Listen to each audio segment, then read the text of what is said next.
नमस्ते, मैं हूं रविंद्र गौतम और आप देख रहे हैं ब्लंटली स्पीकिंग। बागपत आया हुआ था मैं और यहाँ पे मैंने देखा कुछ युवा दौड़ रहे थे, रेस लगा रहे थे। तो मैंने उन लोगों से बात करी तो उन्होंने बताया कि वो तैयारी कर रहे हैं पुलिस के लिए, आर्मी के लिए, बट भर्तियाँ नहीं निकलती। इन लोगों का रोना है, ये कह लें, शिकायत है। आपका क्या नाम है? मेरा नाम है जी अमित धनखड़। अमित धनखड़। क्या आपकी शिकायत है? जी उम्र निकट गई हमारी, भर्ती नहीं आ रही, बताओ क्या करें। भर्ती नहीं आ रही तो सिर्फ सरकारी नौकरी देख रहे हैं या प्राइवेट सेक्टर में भी? प्राइवेट नहीं देखते जी, सरकारी देख रहे हैं। अच्छा। तो किस कौन-कौन सी भर्तियों के इंतज़ार में हैं आप? जी आर्मी की भर्ती, आर्मी के लिए। अच्छा, सिर्फ़ आर्मी की। ओके। तो अभी यहाँ जो चुनाव होने वाले हैं, 10 मार्च को है वोटिंग, 10 फरवरी को, तो यहाँ से आप किसको जिताना चाहते हैं? जयंत चौधरी को दिया। कारण? बस जी इसके लिए तो हम कुछ ही कर देंगे, नाश कर देंगे जयंत चौधरी के लिए तो। ये किसका नाश कर दोगे? भाजपा का। भाजपा का नाश कर दोगे फिर।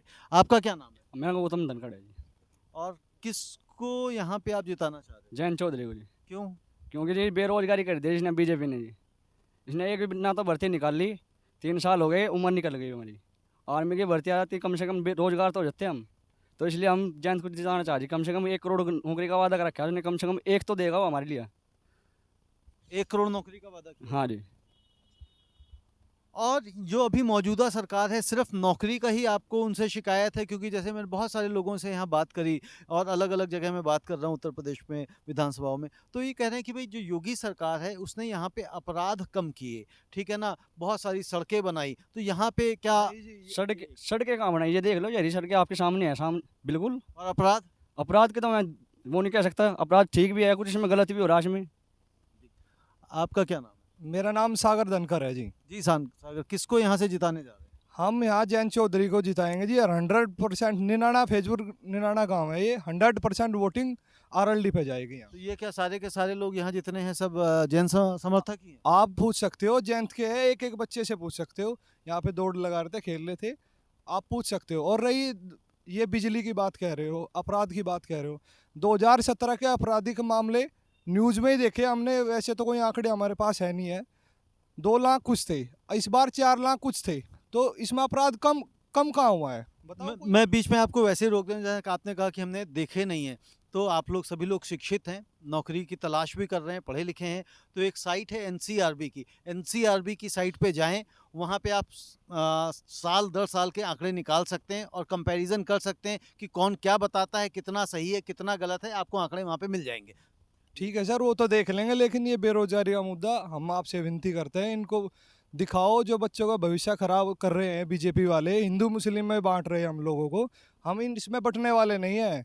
हम पहले से ही जयंत चौधरी के, अब भी रहेंगे हमेशा। हिंदू मुस्लिम आपको क्यों लगता है कि हिंदू मुस्लिम कर रहे हैं? हिंदू मुस्लिम ये दिखाई दे रहा है साहब। 2013-14 का दंगा आज तक ही इन्होंने ये रखा, उसी से इनकी सरकार बनी, स्टेट में भी बनी, सेंटर में भी बनी, सब जगह इनकी सरकार उसी वजह से आई थी। अब फिर ये डोर टू डोर दिखा रहे हैं करके।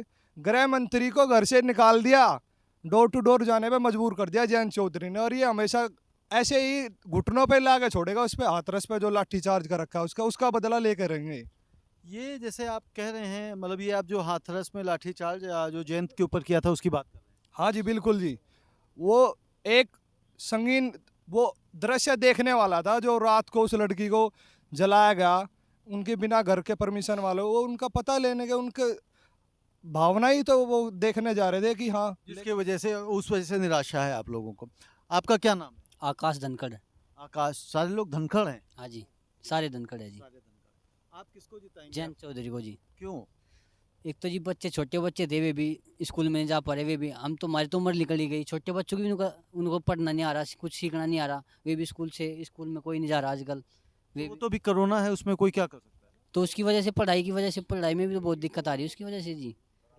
रैली हो रही, सारे काम हो रहे, बस पढ़ाई, उसके लिए तो स्कूल नहीं हो रहे, वो खुल नहीं पा रहे। रैली हो रहे हैं लेकिन स्कूल नहीं खुल रहे हैं। और सारे काम हो रहे हैं, पर स्कूल पे क्या अच्छा, मान लीजिए आप योगी सरकार को क्यों नहीं जिताना चाहते? ऐसे क्या 4-5 चीज़ें हैं जो आपको बहुत परेशान करती हैं, जो लगता है कि भाई योगी जी को इसलिए वोट नहीं देना है, या सिर्फ कि भाई हमें चौधरी साहब को देना है, बस खत्म बात? महंगाई देख लो, आजकल सिलेंडर देख लो कितना महंगा हो गया, सारी महंगाई देख लो कितनी महंगी कर दी होगी सरकार ने। पहले तो नहीं थी इतनी महंगाई, अब कहाँ से आ गई इतनी महंगाई वो। तो फ्री में राशन भी तो मिल रहा है। राशन मिल रहा है, लेकिन राशन वो किसका मिल रहा है? हमारे लोगों से ही तो लिया जा रहा है। राशन पहले भी मिलता था पहले सरकार ने, अभी एकदम से सरकार ने सब सब चीज़ इन्होंने ही थोड़ा ना दिया है। 70 साल से कांग्रेसी उन्होंने से नियम लागू चालू करा था, ये पहले भी मिलता था, लेकिन अब ये ज़्यादा पब्लिसिटी करे, लोगों को फ्री फ्री खाने की आदत डाल दी। वोट गिरने के लिए इन्होंने पता नहीं क्या क्या षड्यंत्र रच रहे हैं कि लोग स्कूल ना जाए, बच्चे स्कूल ना जाए, जिस वजह से वोट ज़्यादा डाल सके। इनका षड्यंत्र है साहब। बच्चों का भविष्य 3 साल तक का बताओ, स्कूल बंद हो रहे हैं, कॉलेज बंद हो रहे हैं, बच्चों के पेपर छूट रहे हैं, पढ़ाई छूट रही है, ज़िंदगी खराब होती जा रही है बच्चों की। बट जो कह रहे हैं आप स्कूल नहीं जा रहे हैं, कॉलेज नहीं जा रहे हैं, स्कूल कॉलेज बंद है, तो ये तो कोरोना की वजह से बंद है। कोरोना की वजह से इनके डोर टू डोर तो बंद नहीं है। 2019 में देखो शराब के ठेके देखो इनके, सबसे ज़्यादा टैक्स इन पे लगा के लेते हैं।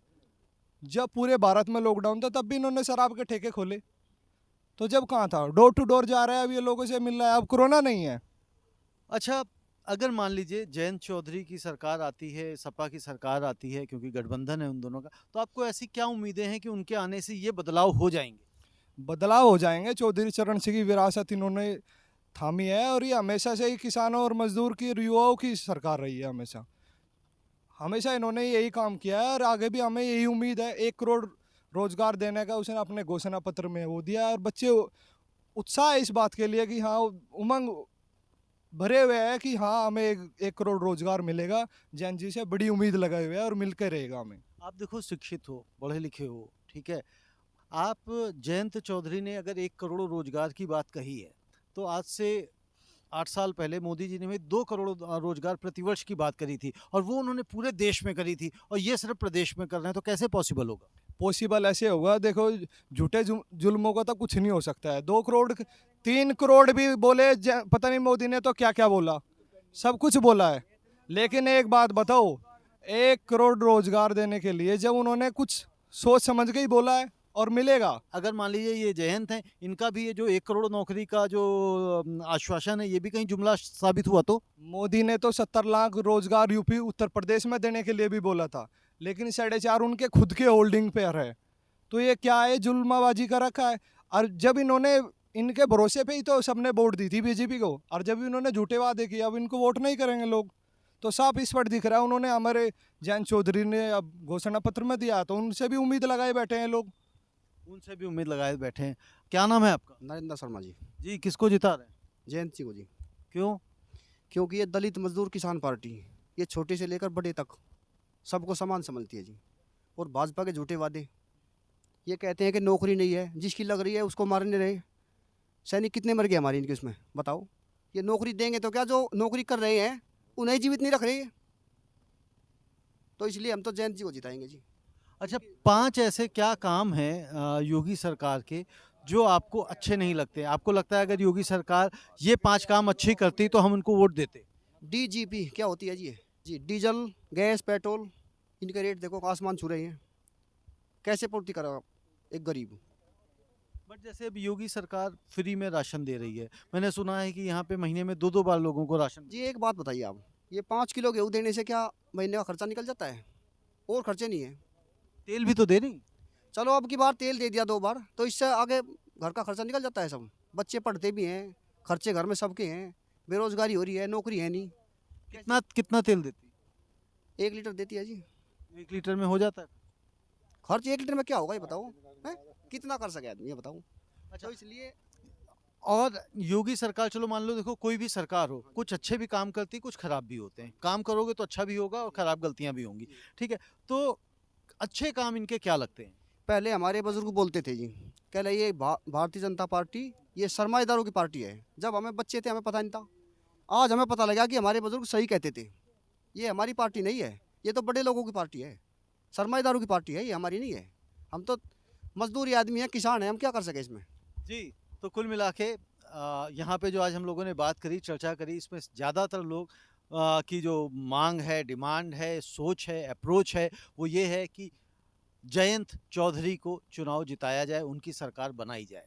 लेकिन बात ये आई, जैसा भी आपने कहा सुना कि इन्होंने कहा कि 1 करोड़ नौकरियों प्रतिवर्ष 1 करोड़ नौकरियों देने की बात कही है, प्रतिवर्ष है या पूरे 5 साल में देंगे नहीं मुझे पता। तो अगर 1 करोड़ नौकरियों की बात करें, अगर मोदी जी ने पिछले जब चुनाव हुए थे फर्स्ट टाइम, तो उन्होंने 2 करोड़ नौकरियां प्रतिवर्ष की बात करी थी और इस बार इन्होंने 1 करोड़ सिर्फ प्रदेश की बात करी। मैं ये कहना चाहता हूं कि जब लोग नेतागण, कोई भी नेता हो, किसी भी पार्टी का नेता हो, जब वो अपने इस तरह के वादे करते हैं तो हमें ये भी देखना चाहिए कि वो प्रैक्टिकल कितने हैं। हम लोग पिछले 70 साल 75 साल हो गए हमारे देश को आज़ाद हुए, लेकिन आज भी देश के हर जिले में एक डिग्री कॉलेज नहीं है और एक जिला अस्पताल नहीं है, डिस्ट्रिक्ट हॉस्पिटल नहीं है। आज भी लोगों को हायर एजुकेशन के लिए अपने जिले को छोड़ के दूसरे जिले में जाना पड़ता है, प्रदेश को छोड़ के दूसरे प्रदेश में जाना पड़ता है। अगर कोई बीमार हो जाए तो उसके लिए कहीं ना कहीं उसको बाहर भागना पड़ता है। जब तक ये जो बेसिक सुविधाएं हैं ये पूरी नहीं होंगी तो हमारा प्रदेश या हमारा शहर या हमारा देश तरक्की कैसे करेगा, ये सोचना होगा। और जब वोट करें तो ठीक से सोच समझ के करें और ऐसे नेता को चुनें जो हमारे जो ज़रूरतें हैं, मूलभूत सुविधाएं हैं, इनको पूरा कर सके। धन्यवाद, नमस्ते।